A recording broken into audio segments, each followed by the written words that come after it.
Now when people buy cichlids, they tend to buy a whole lot of little ones and let them all grow up together. And the advantage of that is that they all get to know each other. If you introduce cichlids as adults, they don't tend to get along as well because they haven't grown up being used to each other. So one key to cichlids is have plenty of them. The other key to cichlids is make sure that you have a good boss.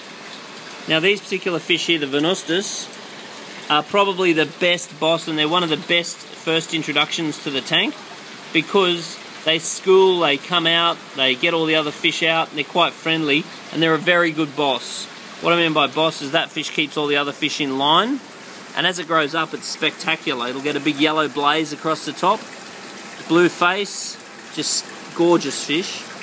Now, so the Venustus, that one is an example of a good boss. Now the one next to it, the Cyanohabdus or Mangano, is a very bad boss. So a fish like this one, if it is the dominant fish in your tank, it'll beat the hell out of one of your fish, then move on to the next one, then the next one, then the next one, until it's the only fish in the tank.